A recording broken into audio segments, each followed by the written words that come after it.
afastada Dilma Rousseff antecipou prazos do rito. A decisão gerou bate-boca, como conta a repórter Joconda Brasil. O advogado da presidente afastada veio para a reunião. Ontem, José Eduardo Cardoso entregou a defesa por escrito de Dilma Rousseff. O documento tem 379 páginas. É aberto com a reprodução do diálogo entre o senador Romero Jucá e o ex-presidente da Transpetro, Sérgio Machado, em que o senador afirma que o impeachment da presidente poderia estancar a sangria, como Jucá se refere a Lava Jato. Repete argumentos já apresentados, que o processo tramitou por intenções políticas e sem fundamento jurídico. A defesa de Dilma pediu acesso ao conteúdo das gravações feitas por Sérgio Machado com políticos, como o ex-presidente José Sarney e o senador Romero Jucá, que teve de deixar o Ministério do Planejamento. A defesa afirma que o motivo do impeachment era a necessidade de pôr fim à Lava Jato. O advogado da presidente afastada também pediu perícia em documentos e que dezenas de testemunhas sejam ouvidas. Só no caso das pedaladas, mais de 20 pessoas. Na defesa, Cardoso insistiu que não houve crime de responsabilidade, que os empréstimos a bancos públicos, as pedaladas e edição de decretos suplementares sem aprovação do Congresso não podem ser considerados práticas irregulares. O procurador do Ministério Público, junto ao TCU, critica. O Tribunal de Contas da União já começou a analisar as contas do governo Dilma de 2015, que deve apontar irregularidades que já foram criticadas pelo próprio TCU. O financiamento do Tesouro por bancos públicos federais é uma violação a um ponto central da Lei de Responsabilidade Fiscal. Então, mais do que um alerta, foi uma condenação do TCU a essa prática. Meu ponto de vista é que as contas devem, mais uma vez, receber um parecer pela rejeição das contas. Hoje, a comissão do impeachment do Senado voltou a se reunir. A reunião foi convocada para a votação do cronograma de trabalho do relator, senador Antônio Anastasia, do PSDB.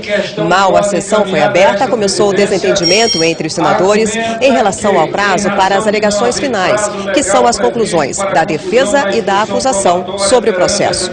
O presidente da comissão, Raimundo Lira, do PMDB, aceitou uma questão de ordem apresentada na semana passada pela senadora Simone Tebet, do mesmo partido de Lira.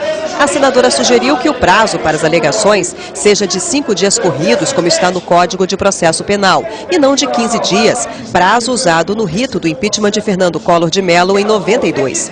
Aliados de Dilma Rousseff protestaram e o advogado de defesa pediu a palavra. A entender-se por uma redução deste prazo, conforme a questão de ordem assim afirma, haverá, em primeiro lugar, uma violação ao decidido pelo Supremo Tribunal Federal.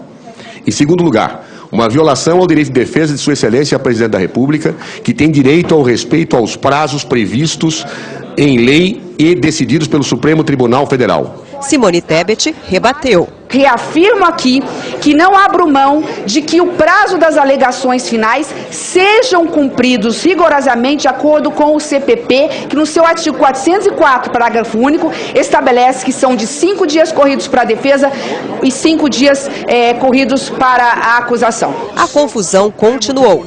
Essa cambada de Aliados da presidente afastada disseram que Raimundo Lira estava sendo pressionado para acelerar os trabalhos da comissão.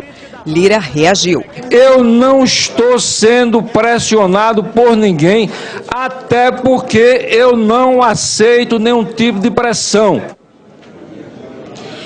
Boa tarde, falamos agora ao vivo. A defesa da presidente afastada Dilma Rousseff e o senador Randolfo Rodrigues da Rede disseram que vão recorrer ao Supremo Tribunal Federal contra a decisão do senador Raimundo Lira. Diante disso, o presidente da comissão de impeachment disse que não vai mais colocar em votação hoje o plano de trabalho até que o presidente do Supremo, o ministro Ricardo Lewandowski, dê um parecer final sobre a diminuição do prazo para as alegações finais. Lewandowski é o presidente do processo. O relator, senador Antônio Anastasia, até chegou a apresentar um cronograma considerando um prazo menor. Por esse cronograma, o parecer seria votado na comissão no dia 6 de julho e não mais no dia 27 de julho, mas essas datas não estão valendo. E uma última informação. O senador Romário, do PSB, que era titular da comissão, deixou a vaga dele. Quem vai ocupar o cargo de Romário na comissão do impeachment é a senadora Lúcia Vânia, também do PSB, mas do estado de Goiás. Evaristo.